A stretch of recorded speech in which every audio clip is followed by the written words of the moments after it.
Greetings, this is Vane and welcome back to Let's Play Planescape Torment, where we're going to go in here. Okay.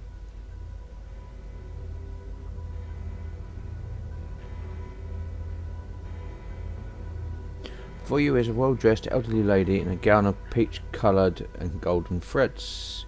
She stands quietly, her hands folded together primly, and nods in your direction.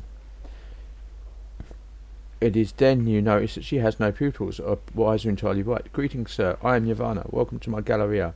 Feel free to look around, spend as much time as you like. Should you have any questions regarding any of the pieces, do not hesitate to ask me of them. I had some questions, Yavanna. One moment, sir. Your voice. It is heavy with age and wounds. Would you be so kind as to permit me to touch your face? Yes, go ahead. Yavanna smiles, gently running her hands over the skin of your face. She frowns, looking slightly puzzled. So many scars, both old and new. They seem to... She touches the side of your throat, flushes, and then pulls away. Pardon me, sir. I was curious to see how far they went. It's fine, and they're everywhere. My whole body is scarred. Yavanna nods. I have some questions. Okay.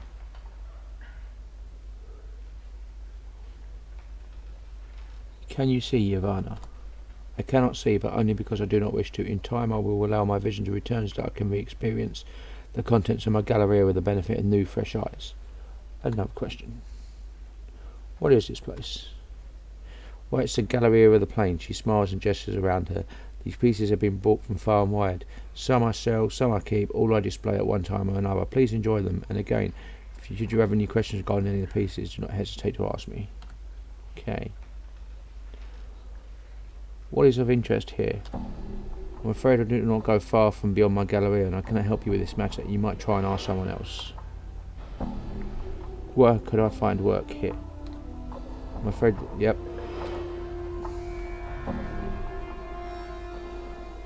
I had a question about one of the pieces. Oh, which one? One of the paintings. Yes, one of the paintings. Which one, sir? Actually, let me ask about something else. I just want to know about a specific place. Just needed directions. Another question. What do you know of Ravel Puzzle Well? She is a night hag, one of the eldest Grey Sisters of the race, who came to Sigil many centuries ago to pursue arcade experiments.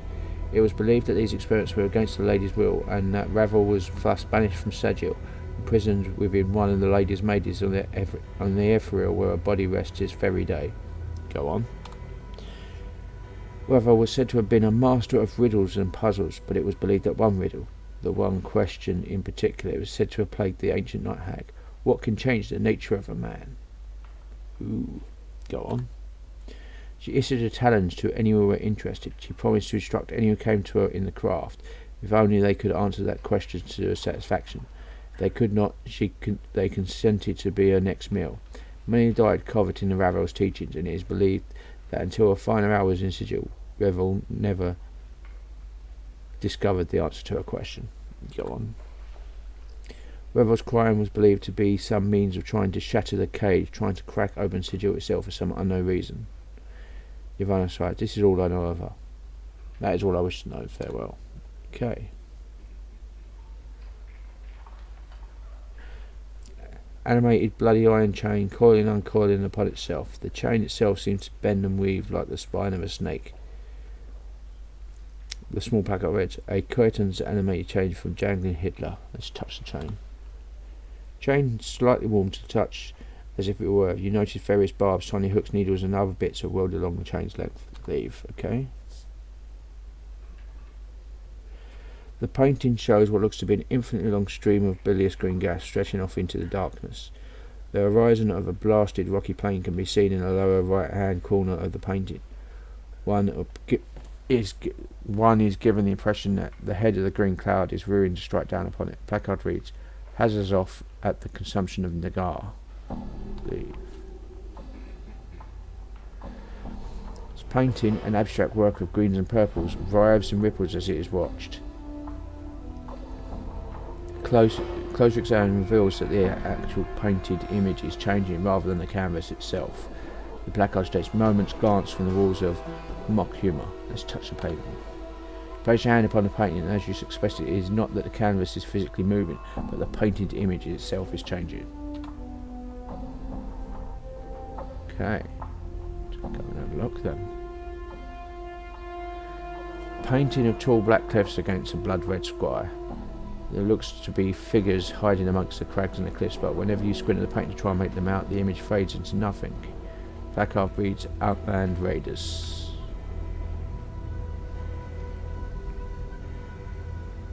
A massive horn of beaten lead, wound with brazen chains. The horde is horribly mangled. Some tremendous force has crushed it. Jagged blades protrude along its length, almost as if it were meant to be used as a club by some gigantic creature, as well as a battle horn. The placard mounted beneath the horn reads, "Cleansing Horn of Acheron." Put your head against the wall, try and blow the horn. Try as you might, you can get no sound to issue from the massive horn. Your lips come away from the mouthpiece tasting of blood, smoke and metal. Okay.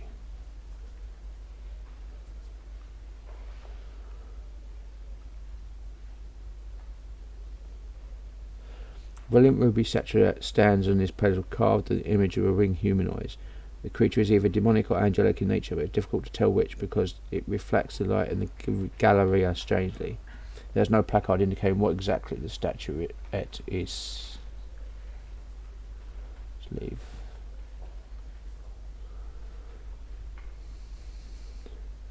The surface of this painting, a wild collage of vivid colours, ripples constantly as if it was the surface of a pond during a light rain.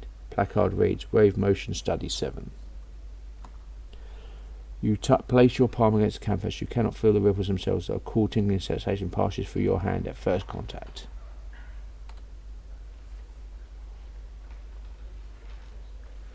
Statue looks like it's about to make some angry proclamation. Sculpture has captured the essence of fury magnificently. The shadowed tension lines around the neck and forehead almost alone must have taken many months to get correct. Fine cracks run over the entire statue, and there's a plaque attached to its base. Let's read the plaque. The plaque reads, "This statue is believed to be the final fate of the Everserian sorcerer Gangroggy Hydron. Attacked by a conclave of vile sorcerers at the height of his dreams of madness, he was imprisoned with a spell that turned his flesh into stone. Gongrahydron is said to have been frozen with a final awful curse still on its lips, a curse so terrible that it was never meant to be spoken by the lips of a living man." Let's leave the statue. Examine the statue. Examine the cracks. You carefully examine the cracks that run like a network of fine black veins along the statue's surface. At some point near its inner arm, there's a section where the entire splint of stone looks ready to come off. Let's break the plaque off. Break a piece off. You reach for a section of forearm where the cracks have formed. Grip it firmly and yank to know out. You'll need a hammer to break the stone, and a small one. A limited space between the statues and a means a large one. One suitable combat, for instance, won't work.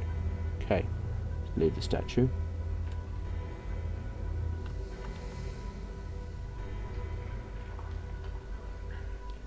This is a portrait of a grotesque, hook-nosed old crone.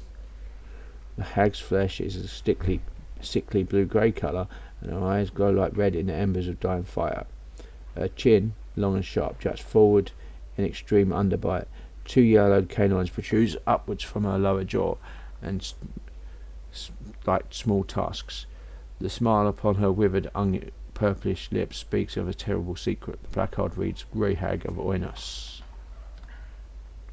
As you begin to turn away from the painting, something in it draws your attention. Strange tingling sensation arrives in the back of your mind, a memory beginning to surface. Let's try and recall the memory. You recall standing confused in a maze of briars. The hideous crone from the painting is before you, cackling mildly. As you grit your teeth in frustration, wondering why she's laughing at you. "My poor, dear, lovely man," thinks she croons. "Why, that was your first wish." She points to a single bony clawed finger at your forehead. Your temples begin to throb painfully and you can remember nothing more.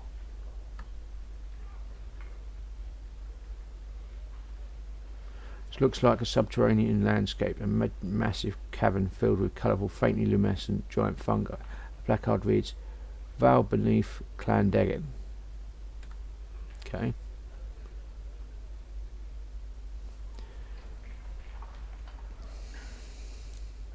This painting is a dark cityscape, a faraway view of some giant split centre of civilization being burned to the ground.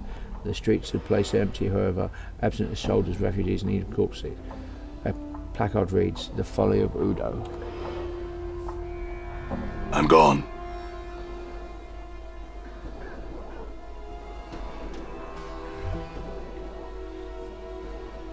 The hundreds of chips of translucent green glass which make up this stained glass window don't appear to be held together by anything, but rather remain free floating and mysteriously suspended within the iron frame's boundaries. The shards ripple and move in slow waves, causing bizarre patterns to fluctuate across the window's surface. As small portions of it refract the galeria's light in a different directions. A small placard beside the window reads, "Arcadian stained glass window." Let's touch glass. You reach out to touch the undulating glass, but find you cannot do so. Your hand stops just short of the surface of the glass. Punch the glass. You succeed only in bruising your knuckles. The glass may as well be sheet iron.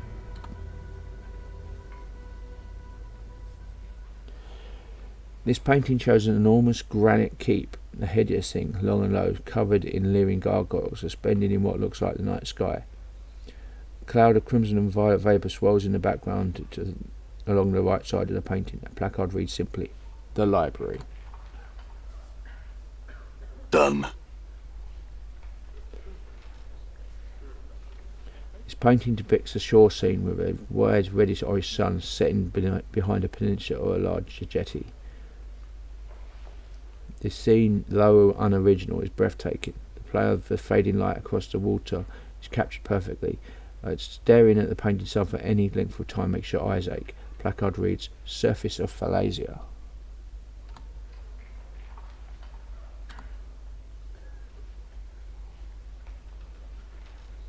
A set of 4 paintings portray an empty beach in the dead of night.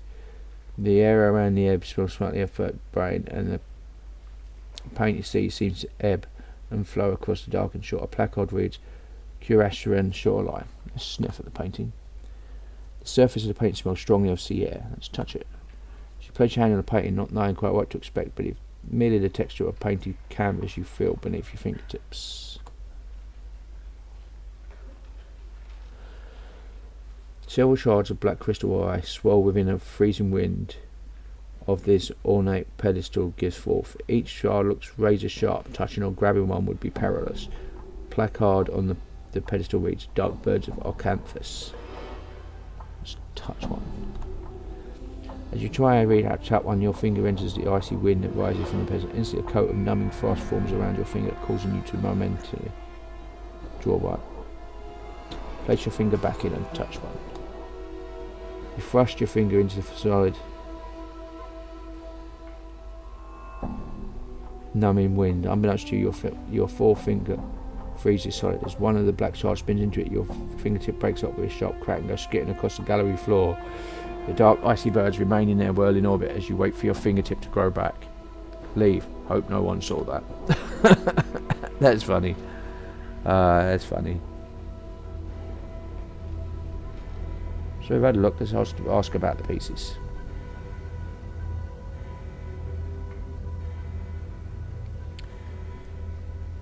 Do you have any questions about the pieces? Yes, I do. Let's see, what have we got? Let's ask about the Acadian stained glass window. A stained glass window found hovering on the third layer of Arcadia 32 years ago, foretelling a scene that had yet to occur. When the event came to pass, the images faded to leave what you saw behind. It is believed to have captured both the light and the darkness from the orb of day and night on Arcadia, then slowly release it, creating a brief but slow fade of dawning and dusk, but only within the glass itself. Of day and night? Orb of day and night, Arcadia. Arcadia is a plane of peaceful order, also known as a land of perfect good. The orb of night and day is a sphere set in the top of Arcadia's highest peak. Each half emits either light or darkness. The turning of the orb gives Arcadia its day and night. Let's go about another piece. The Battle Horn of Acheron. The Cleansing Horn. A horn of beaten lead, metal drawn directly from the cube of Acheron. It is said that the Cleansing Horn last sounded where the companies of the Jackal and the Galsdry clans met for their battle at the disputed lands. Legends tell us that this horn's power was used near the battle's end to draw the floating cubes together, crushing the routing company of the jackal before it could escape. Cubes? Acheron. Acheron is a plane of harshly enforced order, where conformity is more important than good. It is composed of gigantic metallic cubes which float through an endless void. Many cubes are large enough that cities or entire kingdoms have been built upon their faces. Let me ask another, please. Dark birds of Acanthus. Updated my journal. All of them are chipped from the great magical sheet of black infinite ice that rests in the black belly and the plain of Acanthus. Yanfa pauses, chattering gently. It is said that the sheet of ice is the final destination of the river Styx, and that the recollections of all had plunged into the Styx's memory, destroying Morte still lie frozen within the ice. If the waters of the Styx destroy one's memories, would this ice from Acanthus do the same? I could only assume so, yes. Let me ask about another piece. The ruby statuette. The piece was found in a cathedral in the fertile fields of Elysium on the first layer, and Moria the Untroubled, where it bordered the river Oceanus. The name of the piece is not known, but the skill and craftsmanship are believed to be one of the most striking examples of gemcrafting in the plains. The mere way in which the piece captures, distills and enhances the light through its facets is part of its breathtaking wonder. Seems to bring to light the possible ideological connection between even the most evil and purest beings in the multiverse. Fascinating. The Chiton's animate chain. The chain comes from the city of Jangling Hyta, the city of chains that hangs on Menorahs, the third layer in the plain of Baldur. The chains are the finest in the multiverse, but the inhabitants of the Jangling Hyta are malicious and cruel, using their chains as living weapons against all who enter their city and violate their laws. Chitons move about the city of chains as spiders upon webs, adorned in chains woven tightly round their bodies. Chitons possess a power known as the gift of change, which allows them to manipulate chains with their minds.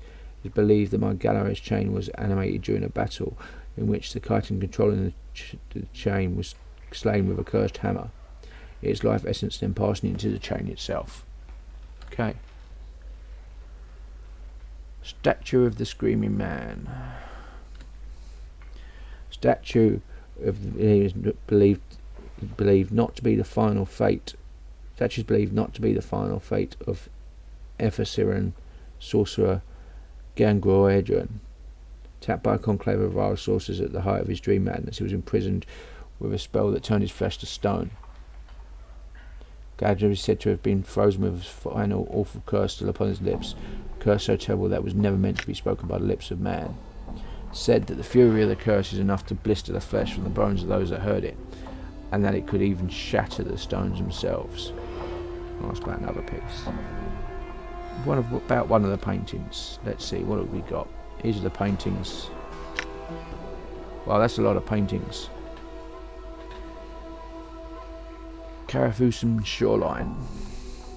Karavusufra is a layer of the beastlands which is perpetually shrouded in night, filled with all manner of animals that stalk their prey in the darkness. A painter who had fallen in love with a cat lord and followed her to her homeland gave the paintings to me.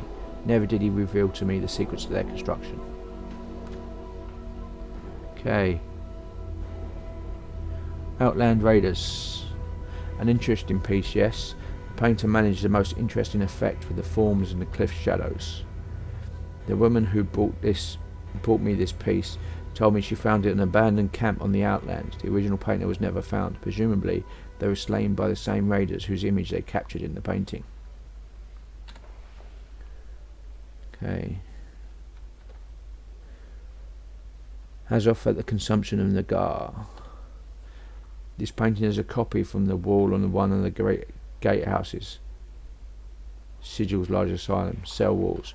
All the occupant could speak was Hazoth has consumed Nagar. Hazoth has consumed Nagar. Bit frightening, I think, but a fine painting nonetheless.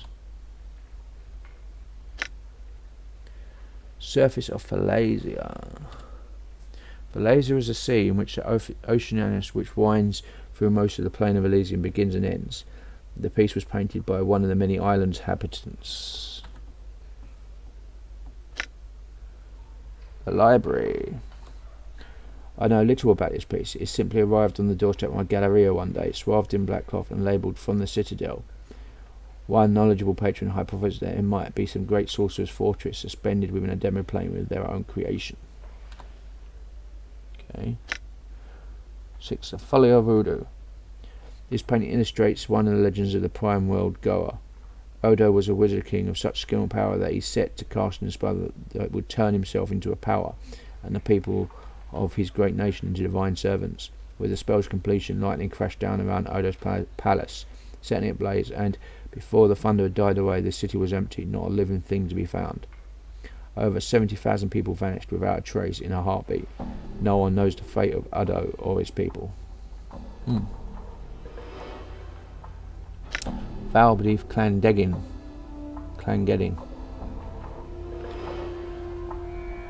Bolbog Stoner has sold this painting to me. It is the field beneath Mount Clangedding, the home of the dwarf Ironheart, the spirits of the other places who serve guardian warriors in the plains of Acadia.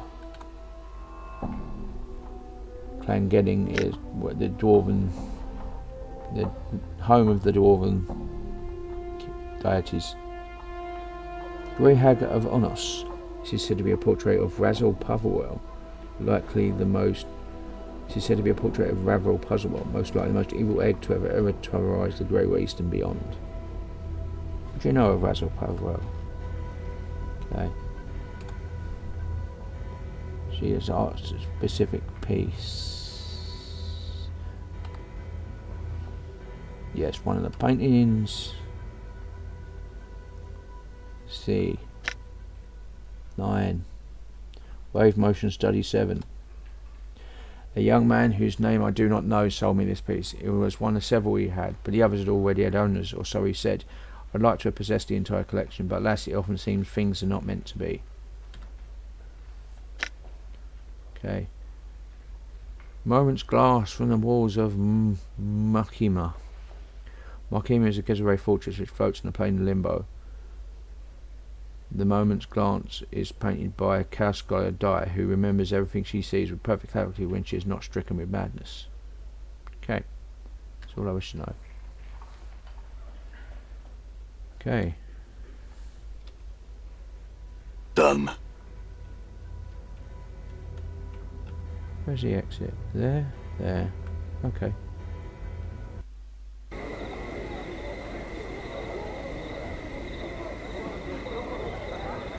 I'm gone.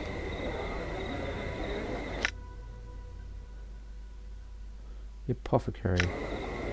I'm gone. Done.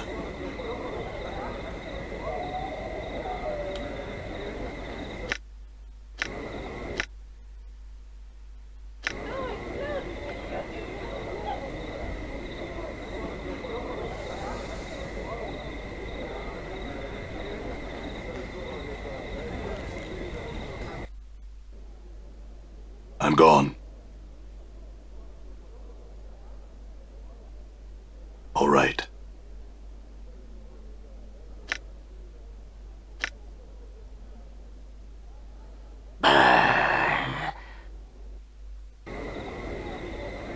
I'm gone.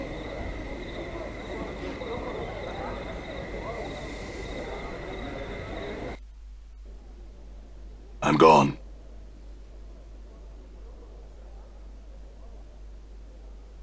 All right.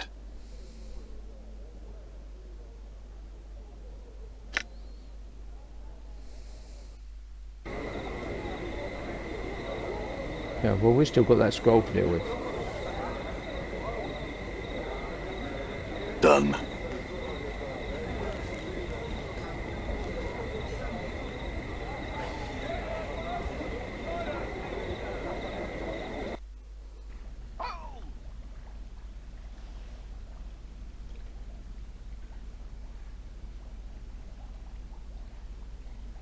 Done.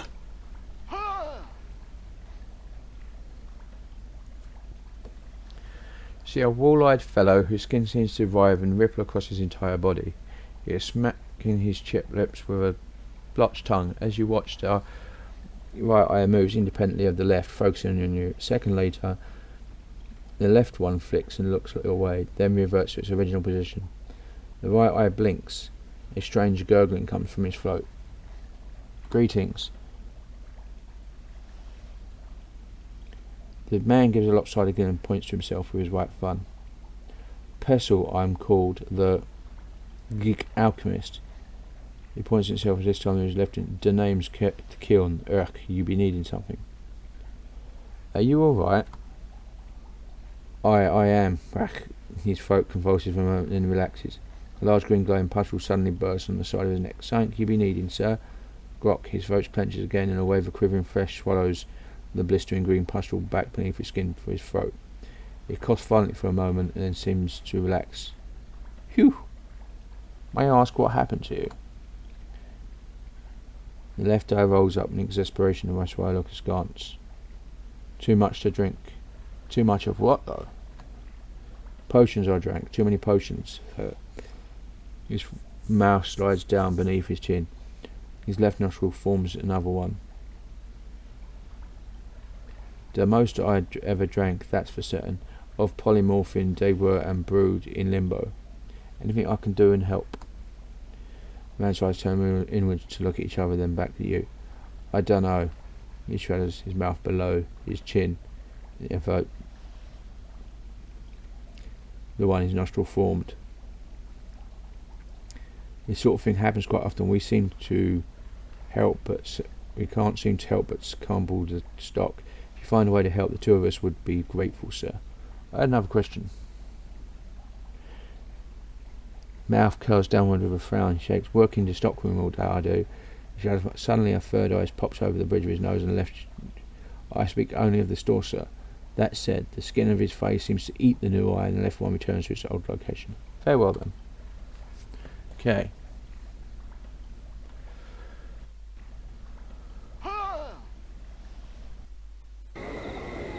So, curiosity shop there.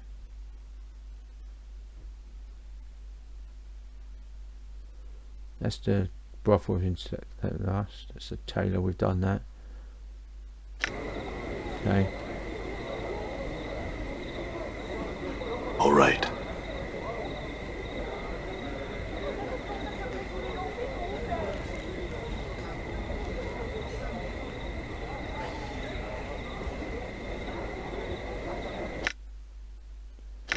That's the festival, but I'm not going there yet. All right. Done. And then we've got under sigil.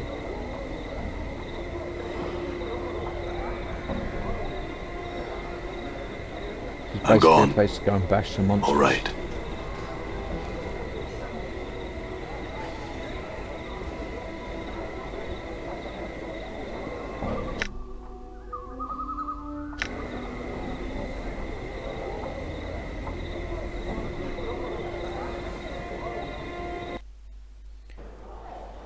Okay.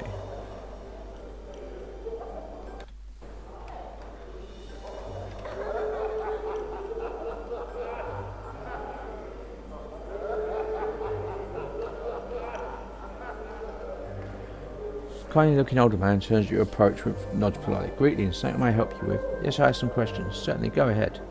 What are you doing here? The old man chuckles pleasantly. What most men do here, fellow, chatting with the fair ladies of the brothel. Anyone in particular you would recommend? Strokes his beard, frowning in thought. I'd have to say, no, strike that, young man. I'm unsure of what you would after. Perhaps I would be, were I certain of what sort of conversation you would find enjoyable, perhaps I would be more qualified to make a suggestion. And so I had another question. What can you tell me about this place? This man smiles, his eyes are twinkle. I can tell you that it is the most wonderful establishment. The ladies here are so enchanting, even the deliciously mouthy Gaxi in her own special way. But please, young sir, speak to Fulton's grave to the boss, as the boss she may share much more greatly into this place than I have to offer. I had another question. Do you know anything about Ravel Puzzle World? She smart. No, I know little safer legends that almost every child has heard. She isn't that she is a night hag, but one especially evil, and that she was banished from Sigil long ago. All I wish to know. Farewell.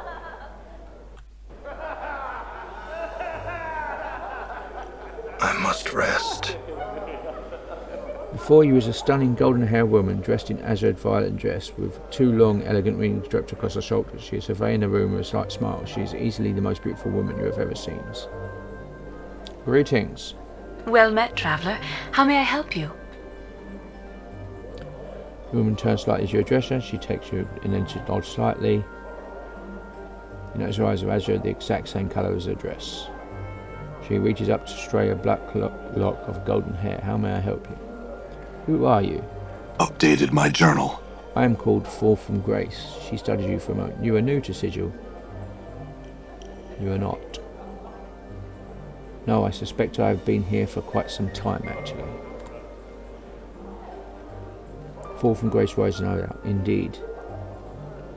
Yes, but that is a long tale, perhaps longer than I know. I'm more interested in what this place is. This is the brothel of slating intellectual lusts. She studied for a moment. I take it you, by your question, that you did not intend to partake in this establishment. Brothel of slating intellectual lust. What kind of brothel is this? I established this brothel to give more those lustful fevers that strike the mind more avenues of expression rather than the simply carnal. Much pleasure can be had in conversation, engaging in the verbal arts with others. Sounds dull. I assure you it is not. Tour the brothel, see for yourself. So, this is a brothel where there's no intercourse? Only of a psychological nature. Rest assured it is still quite stimulating. I have to ask, why did you establish such a place? Fall from Grace raises an eyebrow. That is an odd question. She frowns. I don't think anyone has ever asked me that, at least directly. My apologies, Lady Grace.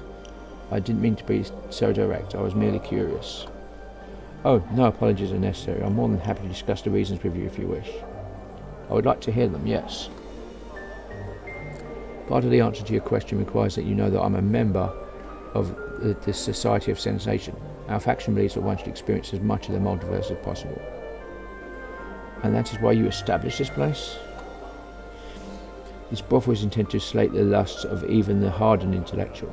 It is designed to stimulate the mind, to heighten one's awareness of themselves and others, to create new ways of experience another person. It is for those who seek something more than the shallow physical pleasures that fill the higher and lower wards. I see. So this establishment just encourages intellectual fencing rather than other kind of fencing. The women here must be special indeed. The women here are aspiring sensates. They have come to me in search for instruction to prepare themselves to enter the faction. Also, many of them have a natural grasp of language that can shatter the crust of the most hardened individual. I see, so the ladies here are ladies in training, so to speak. Yes. I hope that by learning the art of language and its subtleties, that the patrons and the students here may learn more about themselves. One is only as limited as their command of the language. To be able to employ language to evoke emotions in others is a tremendous skill. I see. Can I ask you some other questions? If I may ask, Lady Grace, the rings on your back, you are not human, I take it. She's one of the fiends, one of the succubi, she is. She'll take your measure and then she'll take your soul to the lower plane, so she will. Your companion is correct. I am a lesser Tenari, more specifically a succubus. She gives us off sight. I'm afraid that we're a little too common in the lower planes and everywhere for our own good. Most of my race spend their time seducing mortals with various pleasures of the flesh. And you? Updated my journal. I like to think that I have distanced myself from that. It is ultimately a trivial and non-productive way for one to spend one's time here in the multiverse. There is much more to life, wouldn't you agree? Perhaps so. Can I ask you some other questions? So what is this place? I came here looking for help. Perhaps you can help me. Help? What kind of help were you looking for? I seem to have lost my memories. In doing so, I have lost myself. You have been stricken with amnesia. Fall from Grace looks plain. How terrible. Do you have any idea how it happened? Not really, at least not that I can remember. I woke up on a slab in the mortuary and everything before that is black. You awoke in the mortuary. I think the dustman mistook me for being dead, or I was dead, or something. All I know is I can regenerate wounds quickly. I could be immortal, but I don't even know that for sure. Orphan seems to be appraising you with renewed interest. Those scars on your body, she reaches out her hand as if to touch you. May I? Yes. Orphan Grace drags her finger across her chest slightly, tracing the edges of your scars and following her curves where they blend into some of your tattoos. She seems fascinated. These scars do look as if they have taken several lifetimes to accumulate. They certainly do, although some are more recent. Orphan Grace steps back. Some of those wounds would have been fatal to a normal man.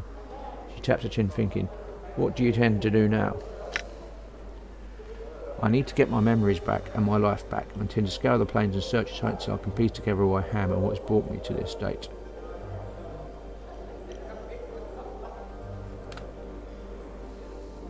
Orphan Grace is thinking, her finger tapping on the chin. I must say, I've never met a man who has lost himself in the literal sense. His eyebrows, if she raises them up. Forgive me, but your condition is intriguing. Glad that you think so. It is that intriguing. Frightening is more like it. I do not like knowing who I am and what I'm done, who my enemies are and who are my friends. If I have offended you with my words, Orphan Grace bows her head.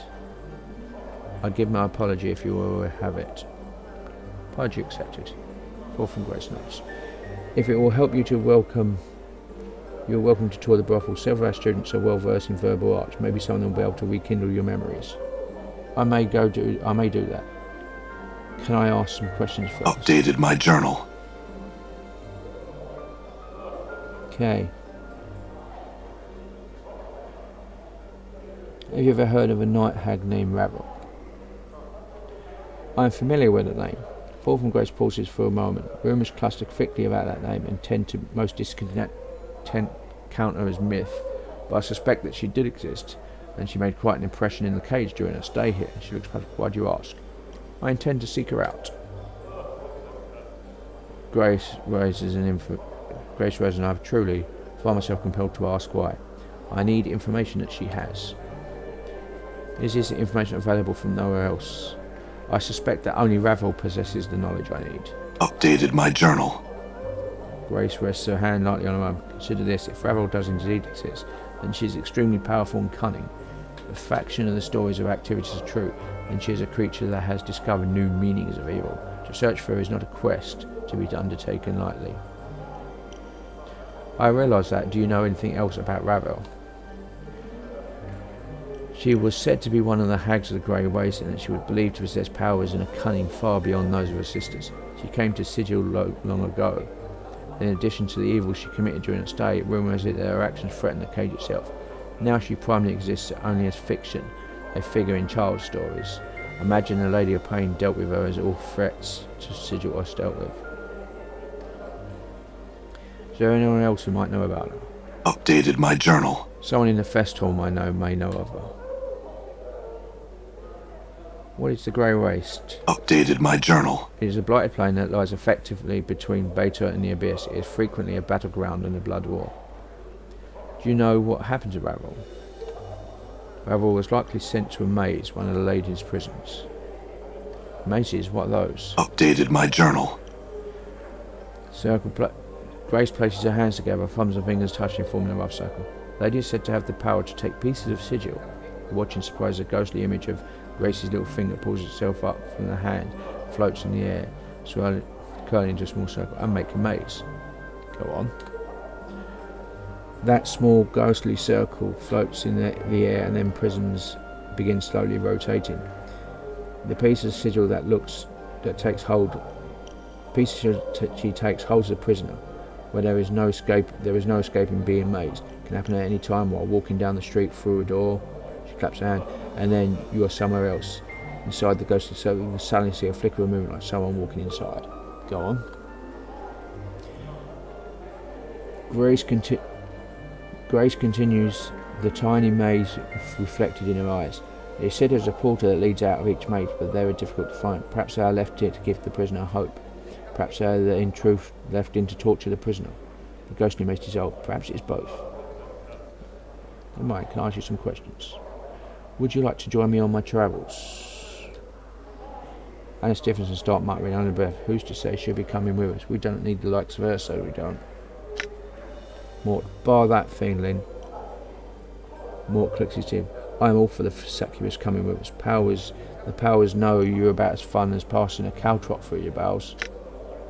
You'd best latch your bone box goal, or I'll rattle you so hard you'll be picking the teeth off the spire. Travel with you. Fall from grace, Fawn. She seems to be ignoring your companions. That's rather forward of you. I'd rather be honest with my intentions. You seem extremely pleasant and well versed in the ways of the plains. A companion with that kind of knowledge would be welcome.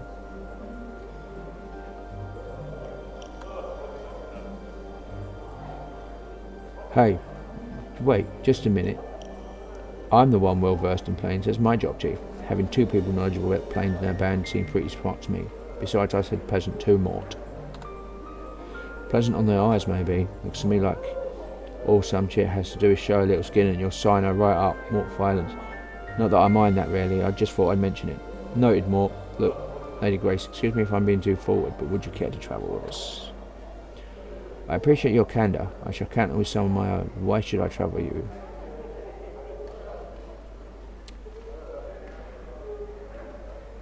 You mean you wouldn't be interested in travelling with an immortal amnesiac who's searching the plains for himself? Oh, I would be extremely interested. She smiled slightly. Such a suggestion is intriguing. Make no mistake about that. Then you would like to travel with me then? If you wish me to, then there is something you must do for me. There are 10 students in this establishment. I'd like you to speak to all of them, then return to me with your thoughts. Then we shall see if we shall travel together or not.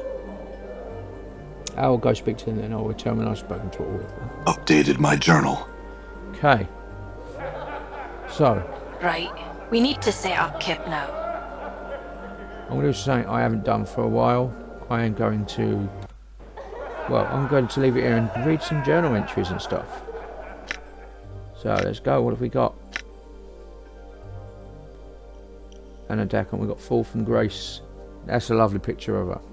Fall from Grace is a succubus, one of the Tenari, a creature literally formed of raw chaos and evil. A body, a mind, perfect template to tempt a man to any species, any age. She is the proprietress of the brothel of slaking intellectual lusts.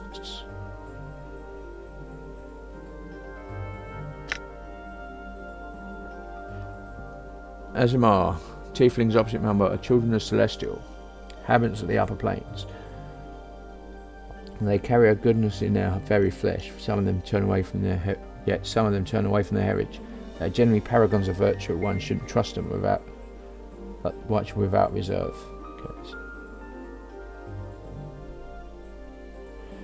An advocate is one who devotes him or herself to the study of Sigil's laws, making sense of the labyrinthine structure of legalities that hold the city together.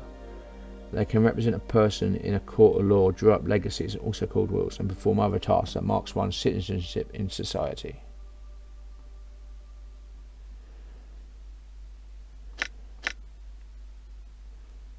Okay.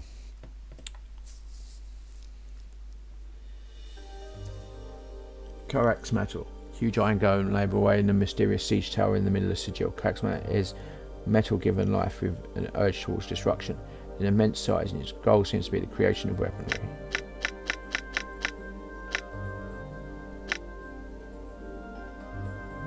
Female goals. Godsmen. Yet another of the factions of Sigil, the Godsmen are also known as the believers of the Source. They believe all creatures have the potential of godhood within, that all of life is a test and that every step a lesson. Their relentless optimism makes them fairly popular. They make their home in the great foundry in the lower ward, crafting some of the finest metalwork in the plains.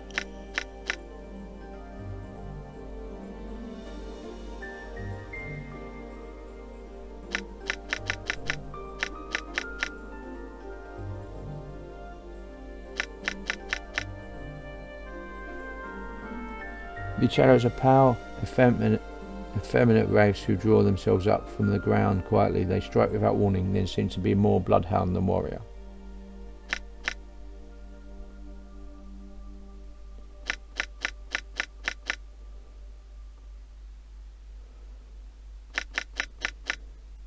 Okay.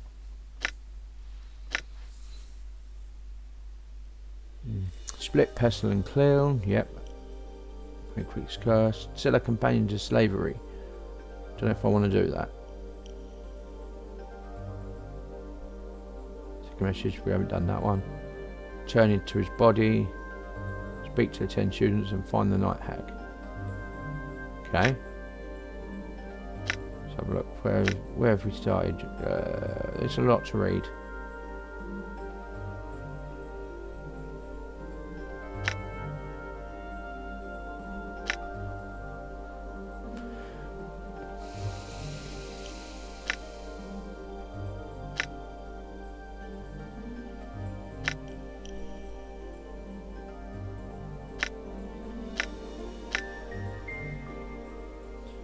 So we've got lots going on.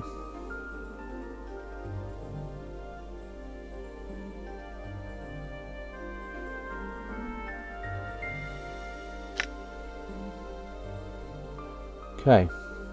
I met a man in a cafe in the Clerk's Ward whose desire for drink has ruined his career as a sorcerer's apprentice. Seeing as he doesn't have the willpower to ignore his craving for alcohol, I wonder what such a man could do to rid himself of such an addiction. A mysterious woman named Namel gave me the command word for the magical decanter I had found. Nildin as I offered to find someone named Alwyn for a mysterious woman I met, Namel. I understand Alwyn to be a tall, beautiful woman with golden eyes and crimson hair.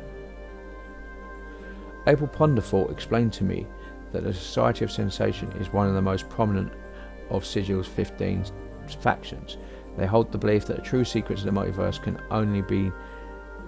be known only by directly experiencing as much of the universe as possible, tasting every last substance, feeling every range of emotion, and visiting every place in the multiverse. Abel Ponderfort explained to me that the Fraternity of Order believes that the multiverse is governed by laws. When one knows all the laws, one will understand the multiverse. Also, by understanding the laws and their limits, they learn to avoid certain laws. Abel Ponderfort explained to me that the believers of the Source, or Godsmen, believe that every living thing in the universe has the potential to become a deity. Abel Ponderfort explained to me that the Dustmen believe we were already dead, that the Sigil and the planes are where we all end up after we die. According to their beliefs, everything is dead, and this existence is a false one. To keep any ties or feelings for this existence only prevents a soul from truly dying. Abel Ponderfort explained to me that the Harmonium is devoted to the peace and harmony throughout the plane, thus their name. They believe that the end justifies the means, however, and so are willing to do just about anything to get a fellow to see things their way. Abel Ponderfort explained to me that the Mercy Killers believe that justice is everything. Malin, their last factol, once said that when properly applied, punishment leads to perfection. Abel Ponderfort explained to me that the Revolutionary League is widespread in Sigil. They hold the belief that all their institutions have been established to block access to the truth of the multiverse. The only way to discover the truth is to tear down all organisation. They claim to be the truth. Truth can only be discovered when people are completely free. Abel Ponderfort explained to me that the Chaos Sects believe that only by embracing the random chaos in the multiverse may one learn its secrets. Abel Ponderfort explained to me that the Society of Sensation is one of the most prominent of Sigil's 15 factions. We've had that one's in there twice. That one's in there twice. Yeah. I agreed to return the head of Mortuary into his body in the Civic Fest Hall. I found Erin and told her that Namel was looking for her. I agreed to return to Namel and tell her where Erin was. I met a name named Salabesh outside the Civic Festival. He claimed to be vying for the prestigious position of mage tutor of the festival, but the way needs to prove that he'd be a better tutor than the current one. I was told that jumble murder scents made Requin, the cursed stench-ridden man I met in the hive, what he is, and that I could find him in the Civic Festival. I agreed to fetch Mal Manner's masquerade costume from Goncalves to Tabor. I've been given a message that a woman called Dom in the House of Seaman wishes to make a proposal to me. I am to seek her out in the Civic Festival. She wears green silks trimmed with gold, and has the hair the colour of blue steel.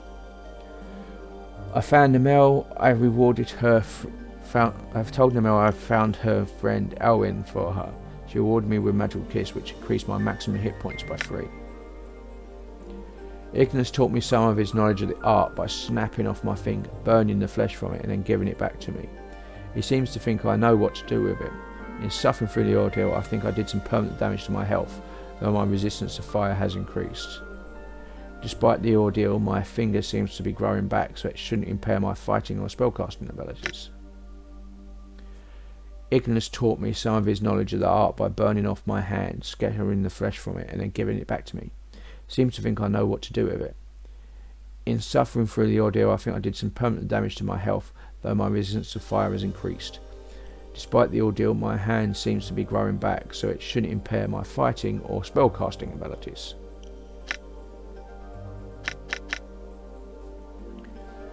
Ignis taught me some of the knowledge of the art by scalding my eye and then giving it back to me. He seems to think I know what to do with it. In suffering through the ordeal, I think I did some permanent damage to my health, though my resistance to fire has increased. Sometimes I wish Ignis would use some damn scrolls instead of these ideals. At least I can still see through my eye.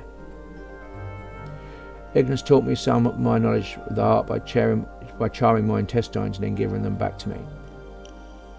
He seems to think I know what to do with it. Unlike the other ordeals, I didn't seem to have suffered when Ignis treated my intestines with his flames.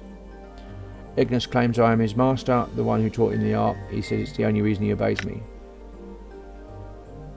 I had a strong memory when I confronted Ignis about his teacher. Apparently at some point in the past, I was the one who taught Ignis the ways of the art, though I think Ignis learned the wrong lessons from me. I got Mal Manner's masquerade costume from Goncalves to Tater and returned it to him. I agreed to get a second costume from Mal Manner from Goncalves to Taylor. Got a second costume for Mal Manner from Goncalves to Taylor and gave it to him. I met a name named Yanis who works in the clerk's ward. I have a feeling I know this man from somewhere, but I do not know where. Yanis is apparently an advocate, one who provides legal counsel or raid letters and argues cases in court. Yanis said the only way to destroy a Dustman contract is to destroy it. Dynama's father, Ananis, told me that she was a member of the Sensates. He said that she was very young when she died, and that she had died while following a man she had met on a journey. Her body was never recovered. Ananis told me Dynama had the blood of an oracle running through her veins, gave her the gift of the sight, allowing her to see events before they happen. Yavanna, curator of an art gallery in Clerk's Ward, told me that the dark birds of Canada she has on display are actually frozen shards of stick ice. Anyone mad enough to eat one would likely be affected if they had drunk of the sticks. They would lose every memory. Definitely a step backward for myself, though the idea might be appealing to some. I met a woman named Fall from Grace from the Clerk's Ward. She is easily one of the most beautiful women I've ever seen. She is not human though. She has a pair of wings folded across her back. Fall from Grace said she was a succubus, a lesser Tenari, one of the fiends that roam the lower planes. Apparently her race seeks out mortals and seduces them, taking their souls to the abyss. Fall from Grace suggested I speak with the students in the brothel, that interacting some of them might spark my memory of who I am.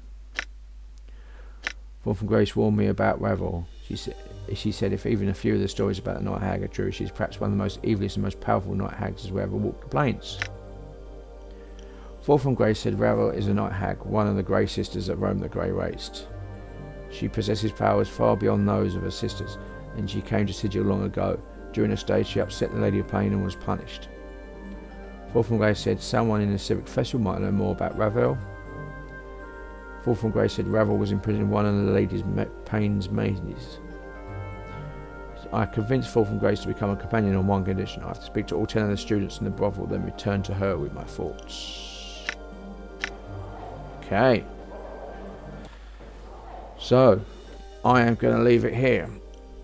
This has been Vane and doing a Let's Play Planescape Torment. If you like what you see in here, be sure to like, subscribe, share and comment. Please consider sponsoring me on Patreon.